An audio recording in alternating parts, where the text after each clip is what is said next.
প্রিয় এলাকাবাসী, আপনারা আমাকে যেখান থেকে দেখছেন, আমি এখন দাঁড়িয়ে আছি কুমিল্লা জেলার মুরাদনগর থানার 17 নং জাহাপুর ইউনিয়নের জাহাপুর বাজার তিতাসের সাথে যে ব্রিজটি সংযোগ স্থাপন করেছে, এই ব্রিজটির মধ্যে দাঁড়িয়েছি, অর্থাৎ জাহাপুর বাজার এবং মানিকনগর, আমরা যাকে খানেবাড়ি নামে চিনি, এই ব্রিজটির মধ্যে দাঁড়িয়ে আপনাদেরকে এই নদীর বীভৎসতা দেখানোর জন্য দাঁড়িয়েছি।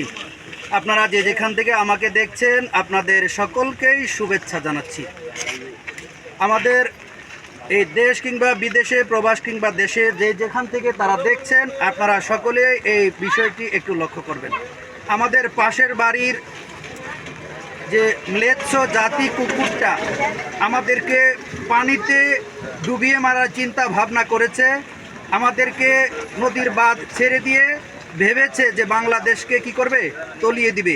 আল্লাহ তাআলা যদি আমাদের সহায় হন, তাহলে আমাদেরকে কিছুই করতে পারবে না। আল্লাহ তাআলা আমাদের পাশের বাড়ির ম্লেচ্ছ জাতি কুকুরটা যেই আচরণ শুরু করে দিয়েছে, তার পাশের বাড়ির লোকজনের সাথে পাশের বাড়ির লোকের যেই হক রয়েছে, সেই হক আদায় না করে যদি পাশের বাড়ির লোকটাকে মারতে চেষ্টা করে, আর আল্লাহ তাআলা যদি সহায় থাকে, তাহলে ওই পাশের বাড়ির ম্লেচ্ছ কুকুরটা আমাদেরকে অনেক কিছু করার চেষ্টা করতে পারে। কিন্তু আল্লাহ তাআলা চাইলে এই পানির সাথে আমাদেরকে মৎস্য সম্পদ দিয়ে এই দেশটাকে সমৃদ্ধ করে দিতে পারে। তাই আমরা মহান মালিক রব্বি কারিমের কাছে কি করব, প্রার্থনা করব, আল্লাহ আমাদের পাশের বাড়ির যে ম্লেচ্ছ কুকুরটা আমাদের সাথে ঈর্ষান্বিত হয়ে আমাদেরকে পানিতে ডুবিয়ে মারতে চাইছে, ও আল্লাহ তুমি যদি আমাদের সহায় হও, তাহলে আমাদের পাশের বাড়ির কুকুরের ঘেউ ঘেয়ে আমরা ভয় পাই না, আমরা একমাত্র রব্বি কারিমের উপর তাওয়াক্কুল করি। আল্লাহ তাআলা চাইলে এই পানির সাথে আমাদেরকে কি করতে পারে, মৎস্য সম্পদ দিয়ে এই দেশটাকে সমৃদ্ধ করতে পারে।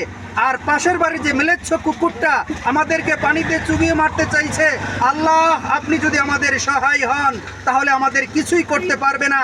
এই বিশ্বাস এই মুসলমানদের দেশে, 18 কোটি মুসলমানের দেশে, তাদের হৃদয়ের মধ্যে বদ্ধ পরিমূল আছে। মহান মালিক হচ্ছে আমাদের আল্লাহ, সেই আল্লাহ আমাদেরকে সমৃদ্ধ করবেন। এই পানির সাথে মৎস্য সম্পদ দিয়ে এই দেশকে সমৃদ্ধ করবেন। এই দেশকে, এই বাংলার জমিনকে আল্লাহর উপর সুপর্দ করলাম। এই 18 কোটি মুসলমানের দেশকে হেফাজতের মালিক একমাত্র আল্লাহ। আমরা তাওয়াক্কুল করব আল্লাহর উপর। বিপদ যখন আসে মহান মালিকের পক্ষ থেকে, আবার বিপদ সারণেওয়ালাও মহান মালিক রব্বি করিম আল্লাহ।